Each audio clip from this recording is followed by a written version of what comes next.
Hi, this is Noah Vaughter, and today I want to talk about this new report on the topic of real-time operating system performance. It's by Jacob Beningo, and it just came out. The focus of this report is Jacob and his team compare the performance of 4 popular embedded operating systems. You might even know some of these: FreeRTOS, Zephyr OS, ThreadX, and PX5 RTOS. Now, one of the things that I really like about this paper is that it introduces some basic test methods for evaluating the performance of a real-time operating system. For example, when testing task switching, he creates 5 threads with varying priorities. My only comment is that the threads are quite short. When testing message passing, he creates a 16-deep message queue. He also does some memory allocation tests and even gets into some compiler comparisons. Now here's a sneak preview of what the results look like. I'm not going to give you Jacob's results here. I want you to go and download his paper. You will learn quite a bit. There's a lot of great information and knowledge in there, and I'll put the download link in the description. Now, before we go much further, I want to point out that these results were executed on an 80 MHz STM32L475 chip. That is a low power chip, but that shouldn't have too much of a bearing on the results.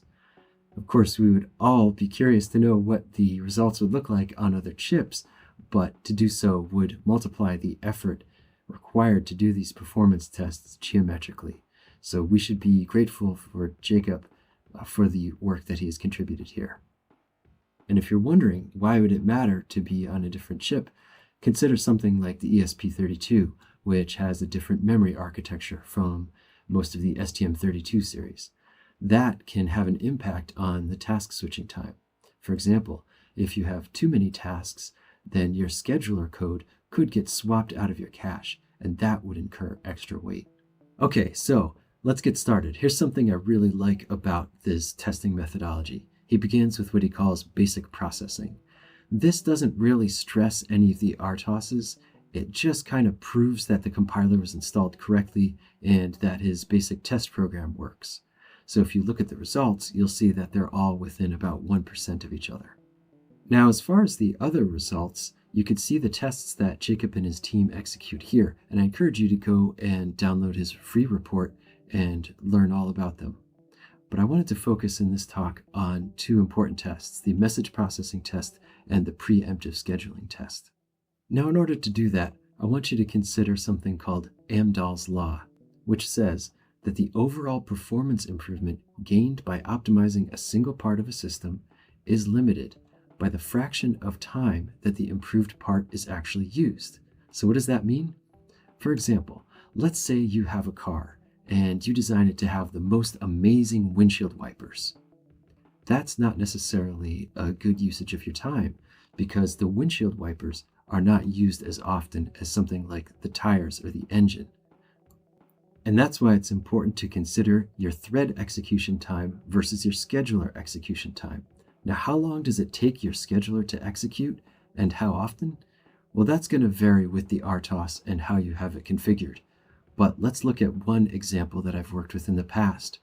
In this RTOS, every 1,000 microseconds, or every 1 millisecond, or at 1 kilohertz, the scheduler would run for 10 microseconds. That results in the scheduler using about 1% of the whole entire CPU.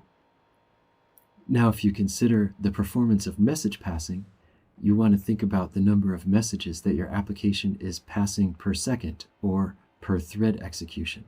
For example, are you passing 1 message every 1 millisecond?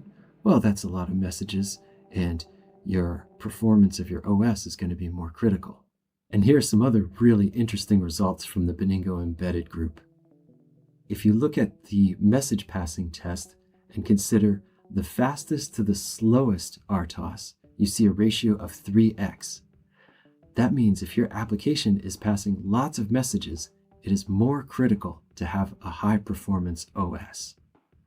On the other hand, if your application is performing lots of task preemption, the ratio of the fastest to the slowest is only 1.17. While that counts for something, it's not as critical as the message passing. Overall, though, you've got to weigh your need for optimization. balance your application's performance with other design inputs, such as the cost of your OS, how good it is with a debugger. These are some real world criteria I've had to deal with in the past. And here I wanted to talk about some of the applications when RTOS performance is most critical. In general, these are threads that have very short execution times. For example, if you just have a counter, like in the performance report, or you're just changing a PWM value, or if you're just checking for a simple input condition, like a button press, or if you're toggling or iterating the internal state of something, like a state machine, or maybe an LED, or even a GPIO.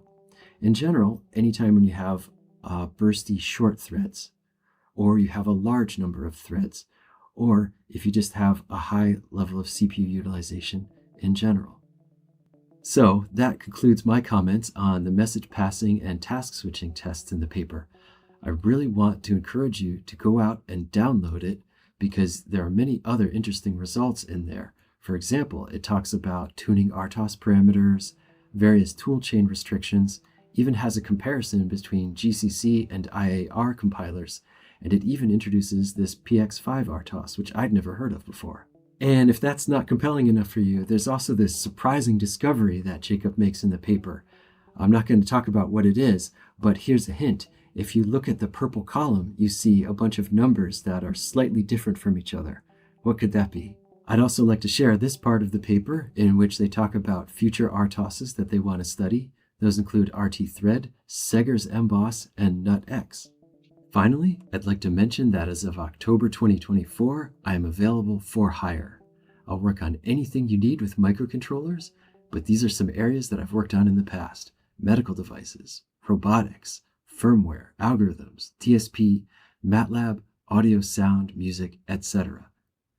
Thank you for watching, and I'll see you in the lab.